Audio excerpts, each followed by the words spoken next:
আল্লাহ রাব্বুল আলামিন বলেন, আম হাসিবতুম আন তাদখুলুল জান্নাতা ওয়ালাম্মা ইয়ালামিল্লাহুল লাযীনা জাহাদু মিনকুম ওয়া ইয়ালামাস সাবিরিন। এই মুসলিম জাতি, তোমরা কি ধারণা করো যে তোমরা জান্নাতে প্রবেশ করবা আর আল্লাহ তাআলা জেনে নেবেন না তোমাদের মধ্য থেকে কে জিহাদকারী আর কে ধৈর্যশীল? তোমরা ধারণা করতেছো তোমরা জিহাদ ছাড়ে জান্নাতে প্রবেশ করবা? না না না, কুসমিন কালো না। জিহাদ হইল জান্নাতের দরজা সমূহের অন্যতম একটি দরজা।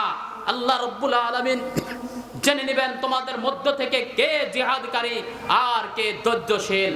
রাব্বুল আলামিন অন্য আয়াতে বলেন, ইল্লা তানফিরু ইউআযিবুকুম আযাবান আলীমা ওয়া ইস্তাবদিল কওমান গায়রাকুম ওয়া লা তাদুররুহু শাইআ ওয়াল্লাহু আলা কুল্লি শাইইন কাদির। ইল্লা তানফিরু, হে মুসলিম জাতি, তোমরা যদি কাফের মুশরিকদের বিরুদ্ধে জিহাদ করার জন্য ময়দানে বের না হও, ইউআযিবুকুম আযাবান আলীমা, তাহলে আল্লাহ রাব্বুল আলামিন তোমাদেরকে যন্ত্রণাদায়ক শাস্তি প্রদান করবেন। ওয়া ইস্তাবদিল কওমান গায়রাকুম, আর তোমাদের মতো মুসলিম জাতিকে ধ্বংস করে দিয়ে নতুন আরেকটা জাতিকে রব্বুল আলামিন তোমাদের স্থলাভিষিক্ত করবেন।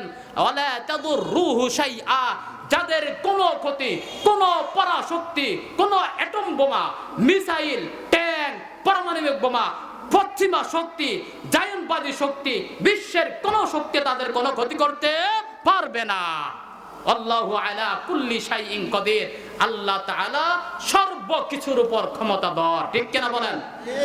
আল্লাহ রাসূল সাল্লাল্লাহু আলাইহি ওয়াসাল্লাম বলেন, ইদা তারাকতুমুল জিহাদা সাল্লাতাল্লাহু আলাইকুমুদ দিল্লা হাত্তা তারজিউ ইলা দীনিকুম আই ইলা জিহাদিকুম। যখন তোমরা জিহাদ ছেড়ে দিবা, আল্লাহ রাব্বুল আলামিন তোমাদের উপর লাঞ্ছনা বঞ্চনা ছাপিয়ে দিবেন। জিহাদ যখন মুসলমান ছেড়ে দেয়, তখন মুসলমানের উপরে চতুর্মুখী বিপদ আপদ আসতে থাকে। জিহাদকে যখন মানুষ অপছন্দ করে, মুসলমানের উপরে চতুর্মুখী বিপদ আপদ আগ্রাসন তাদের উপরে পতিত হয়। এই জন্য আল্লাহ রাসূল বলেন, ইদা তারাকতুমুল জিহাদা সাল্লাল্লাহু আলাইকুমুদ দিল্লা, যতক্ষণ পর্যন্ত এই লাঞ্ছনা অবমাননা তোমাদের উপর আসতেই থাকবে, হাত্তা তারজিউ ইলা দীনিকুম আই ইলা জিহাদিকুম, যতক্ষণ না পুনরায় আবার মন মানুষটাকে পরিষ্কার করে চেঞ্জ করে জিহাদের দিকে তোমরা ফিরে না আসো, ততক্ষণ পর্যন্ত তোমাদের উপর লাঞ্ছনা বঞ্চনা আসতেই থাকবে। সম্মানিত হাজিরিন, আমার কথা যদি আপনারা বুঝে থাকেন, জিহাদ যদি কোনো মুসলিম জাতি ছেড়ে দেয়, জিহাদকে যদি কোনো মুসলিম জাতি অপছন্দ করে, রব্বুল আলামিন যে ঘোষণা দিয়েছেন তাদের উপরে লাঞ্ছনা বঞ্চনা চাপিয়ে দিবেন, এই কথার বিশ্বাস আপনাদের আছে তো?